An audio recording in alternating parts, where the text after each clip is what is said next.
مشکات شریف کی حدیث متفقن علیہ، جو جماعت کا تارک ہے واجب القتل ہے، کسی جماعت کو چھوڑتا ہے تو واجب القتل ہے۔ اس میں کیا تھا؟ آقا نے کیوں فرمایا؟ اس کی وجہ یہی ہے کہ جماعت میں رہ کر ہی انسان کا بچہ بن سکتا ہے۔ جماعت کو چھوڑ کے اپنی اپنی دوڑیں لگانے والے کسی کھڈے میں گر جاتے ہیں، کبھی پار نہیں لگتے۔ تو اگر ایک اور اس میں مسئلہ پیدا ہو رہا ہے کہ امام بیٹھتا ہے، یہ بیٹھتا ہے، وہ کھڑا ہوتا ہے، وہ کھڑا ہوتا ہے، سلام پھیرتا ہے، آدھا وچوں بھی سلام پھیر دیتا ہے، ثواب بھی زیادہ ہے اور بے زبردست نماز بھی ہو جاتی ہے۔ تو اگر امام کے پیچھے نماز اس طرح بھی ہو جاتی ہے اور صحیح طالب المولا ہو اور جس کے پیچھے چل رہا ہو اس کے اندر بھی کچھ مولا کا رنگ مولا ہو، تو پتہ چلا اگر امام کے پیچھے ویسے کرنے سے نماز ہو جاتی ہے تو اسی طرح کسی رہنما کے ساتھ چل کر خدا تک بھی پہنچا جا سکتا ہے۔ جس طرح خانہ کعبہ سامنے ہے، سجدہ اسی کی طرف کر رہے ہیں، اٹھ بیٹھ اسی کے سامنے رہے ہیں، یہاں سے بھی منہ ادھر کیا ہوا ہے، درمیان میں بڑی رکاوٹیں ہیں، بڑے سفر ہیں، بڑے پینڈے ہیں، بڑی دیواریں ہیں، کدے ہیں، درخت ہیں اور دریا ہیں، بڑے بڑے سمندر بھی راستے میں آ جاتے ہیں، پہاڑ آتے ہیں، ریگستان آتے ہیں، منہ پھر بھی ادھر ہے، درمیان سے کوئی پتہ نہیں کیا کچھ گزرتا بھی ہوگا، سارا کچھ، لیکن منہ طرف خانہ کعبے کے یہاں سے ہو جاتا ہے۔ عام بندے کا بھی منہ ہو جاتا ہے، نہ وہ دیکھ رہا ہے نہ کچھ، نہ کہا منہ ہو گیا، قبلہ سمت ہو گیا، نماز ہو گئی، اور قبلہ کے پاس پہنچے بیت اللہ شریف میں تو سامنے وہی دیواروں کی، پتھروں کی دیوار، اس کے سامنے اٹھ بیٹھ رہے ہیں، سجدہ خدا کو کر رہے ہیں، سامنے پتھر ہے۔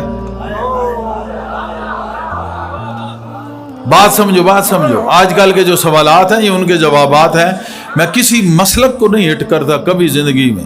سارے مسلک ٹھیک، ہمیں ان سے نہیں غرض، سارے مذہب بھی ٹھیک، مسلک بھی ٹھیک، سارے بندے بھی ٹھیک، ہم تو اپنے آپ کو ٹھیک کرنے میں لگے ہوئے ہیں، اور ہمارے اپنے آپ سے جو آپ لوگ مل گئے ہیں تو ہم اب خود آپ لوگوں کو ٹھیک کرنے کے چکر میں ہیں۔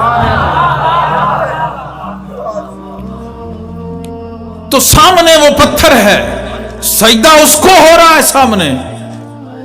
بظاہراً گرچہ سجدہ خدا کو ہو رہا ہے، تو اگر اس کا تصور کریں گے کہ سجدہ یہ خدا ہے تو وہ کفر ہے۔ سجدہ خدا کو ہے، وہ سمت ہے، تو جس طرح کعبہ سمت ہے، سجدہ خدا کو ہے، اسی طرح مرشد سمت ہے، پہنچنا خدا کو ہے۔ اگر سامنے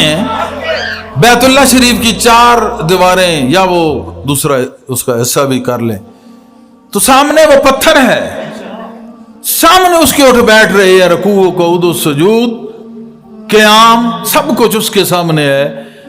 اور اسی کی طرف سجدہ، اور اس کو دیکھنا بھی عبادت۔ اگلی مزیداری کی بات یہ ہے کہ بیت اللہ میں طواف سب سے بہتر ثواب، اس کے بعد اس کو دیکھنا ثواب، پھر نماز پڑھو یا قرآن شریف پڑھو جو بھی سارا ثواب، لیکن دیکھنا بھی ثواب۔ اب یہ ہے کہ پتھر کو دیکھنا ثواب، جیسے سامنے پتھر ہے سجدہ کر رہے ہیں لیکن سجدہ خدا کو ہو رہا ہے، اسی طرح مرشد سامنے ہے لیکن ہم چل خدا کی طرف رہے۔ اگر پتھر کو مد نظر رکھ کے انبیاء اور رسول اللہ سجدہ خدا کو پہنچ رہا ہے، صحابہ کا، اہل بیت کا، اور آج تک کے مسلمانوں مومنین مسلمان کا سجدہ خدا کو پہنچ رہا ہے، پتھر سامنے ہے، تو اگر مرشد ہو تو اس کے ساتھ چل کے اس کو سامنے رکھ کے، وہ آئینہ ہے، اس میں جلوہ خدا کا ہے۔ اگر پتھر سامنے ہے تو سجدہ خدا کو ہو جاتا ہے، مرشد سامنے ہے تو راستہ خدا کا مل جاتا ہے۔ صورت پیر کامل صورت ذل الہ، یعنی دید پیر دید کبریا۔ مولانا روم نے کہا فقیہ العصر تھا، محدث تھا، مفسر تھا، قرآن کو سمجھنے والا تھا، کیوں کہا